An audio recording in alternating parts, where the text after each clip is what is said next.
First impression এটা হচ্ছে always on display digital version যেটা সেটা, আর ওয়াচে দেখাচ্ছে 84। ওয়াচের বিল্ড কোয়ালিটি কিন্তু চমৎকার। আপনি এখান থেকে যে কোনোটা সিলেক্ট করতে পারবেন, এই স্ক্রল বাটনটা কাজ করবে। ওয়াচ ফেসের কোয়ালিটি কিন্তু চমৎকার। আসসালামু আলাইকুম, এইমলেস স্টুডিওতে আপনাদেরকে স্বাগতম। আজকে একটা স্মার্ট ওয়াচ নিয়ে রিভিউ করব যেটার নাম হচ্ছে গিয়ে জিবলেজ এরিস 3 প্লাস।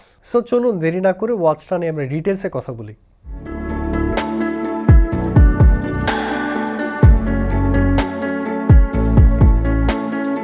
এই প্রোডাক্টটা আজকে আমরা পেয়েছি গ্যাজেট ভল্ট থেকে। আপনারা যদি কোনো স্মার্ট ওয়াচ বা ইয়ারবাডস, পাওয়ার ব্যাংক কিনতে চান, আপনারা গ্যাজেট ভল্টের সাথে যোগাযোগ করতে পারেন। তাদের সাথে কিভাবে যোগাযোগ করতে হবে ডিসক্রিপশনে আমরা ডিটেলস দিয়ে দিব।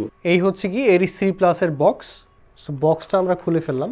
বক্সের ভিতরে পাবেন একটা ওয়াচ, একটা চার্জিং কেবল, একটা ডিসপ্লে প্রোটেক্টর দেওয়া থাকবে, আর একটা ইউজার ম্যানুয়াল দেওয়া থাকবে। ওয়াচটা আমরা বের করে ফেলি।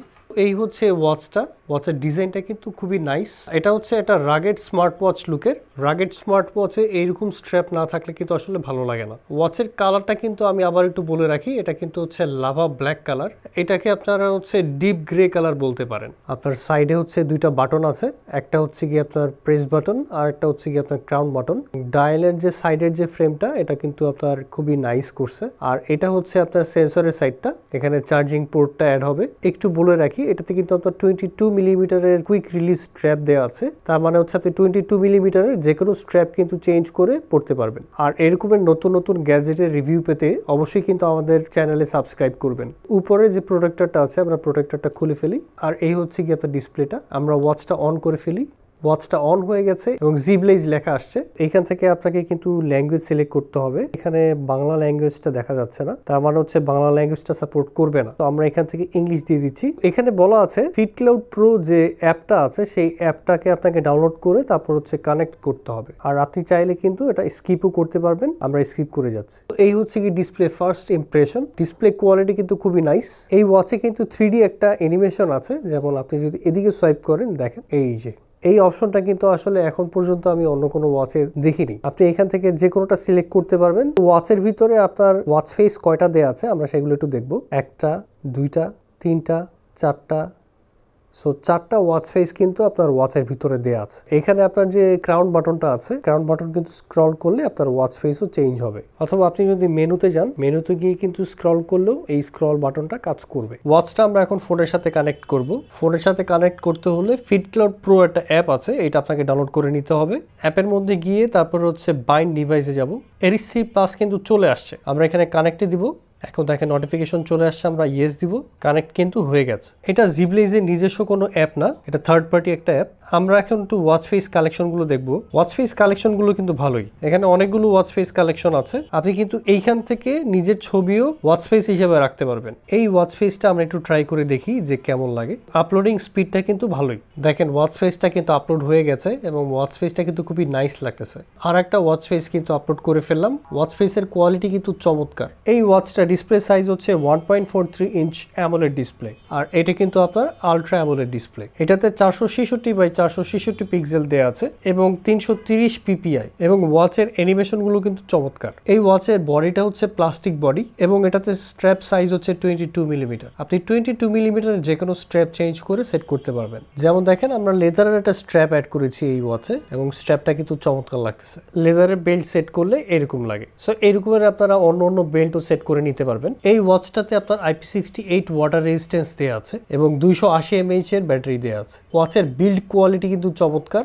এবং লুকসটাও কিন্তু খুবই সুন্দর। উপর থেকে নিচে স্ক্রল করলে নোটিফিকেশন বারটা আসবে আর এইখান থেকে আপনি মোটামুটি সব শর্টকাট অপশনগুলো পেয়ে যাবেন। অ্যামোলেড ডিসপ্লে হওয়ার কারণে এটা কিন্তু অলওয়েজ অন ডিসপ্লে আছে, একটা ডিজিটাল আর এটা হচ্ছে অ্যানালগ স্টাইল। এটা হচ্ছে always on display digital version যেটা সেটা। এই প্রাইসে আপনার অলওয়েজ অন ডিসপ্লেতে এরকম সাধারণত ব্রাইটনেস খুব কম থাকে, কিন্তু এটাতে কিন্তু অলওয়েজ অন ডিসপ্লে ব্রাইটনেস খুবই ভালো। আর এটা হচ্ছে গিয়ে অ্যানালগ স্টাইল। ওয়াচটা একটু আমি হাতে পরলাম আপনাদেরকে আইডিয়া দেওয়ার জন্য যে হাতে পরলে আসলে কেমন লাগে ওয়াচটা। এবং দেখেন ওয়াচটা কিন্তু হাতে পরার পরে খুবই ভালো লাগতেছে এবং সেন্সরের যে রেসপন্সটা সেটা কিন্তু খুবই ফাস্ট। আমি আবার একটু দেখাই। এই যে আমরা একটু হার্ট রেটটা চেক করে দেখব যে হার্ট রেটের একুরেসি আসলে কেমন। আমরা এখান থেকে হার্ট রেট সিলেক্ট করলাম আর আমি এখান থেকে মেশিনটা অন করে ফেলেছি। মেশিনে দেখাচ্ছে 83 আর ওয়াচে দেখাচ্ছে 84। এখন কিন্তু মেশিনে দেখাচ্ছে 79, ওয়াচে দেখাচ্ছে 83। এখন কিন্তু আবার সেম দেখাচ্ছে। সো হার্ট রেটটা কিন্তু বোঝা যাচ্ছে যে একুরেট শো করতেছে। আমরা ব্লাড অক্সিজেনটা একটু চেক করব। আমরা অপশনে গেলাম, এবং পাশাপাশি আমরা মেশিনটা অন রাখলাম। মেশিনের উপরে যেটা আছে ওটা হচ্ছে ব্লাড অক্সিজেন। ব্লাড অক্সিজেন কিন্তু আপনাকে মেশিনে দেখাচ্ছে 98 আর ওয়াচে দেখাচ্ছে 96। সো ওয়াচে দেখাচ্ছে 98, মেশিনে দেখাচ্ছে 98। ওয়াচে এখন দেখাচ্ছে 99, মেশিনে দেখাচ্ছে 98। ওয়াচে আবার দেখাচ্ছে 98, এখন মেশিনে দেখাচ্ছে 98। ব্লাড অক্সিজেনটাও কিন্তু অ্যাকুরেটলি শো করতেছে। আমরা এখন ওয়াচটার ব্লাড প্রেশার চেক করব। আমরা প্রথমে ওয়াচে চেক করব, এরপর হচ্ছে আমরা মেশিনে চেক করব। সো ব্লাড প্রেশার অপশনে যাই। ব্লাড প্রেশারটা চেক করতে একটু সময় লাগবে এবং হাতটা কিন্তু একদম স্টিল রাখতে হবে। ব্লাড প্রেশার আমাকে দেখাচ্ছে উপরে 120 আর নিচে হচ্ছে 80।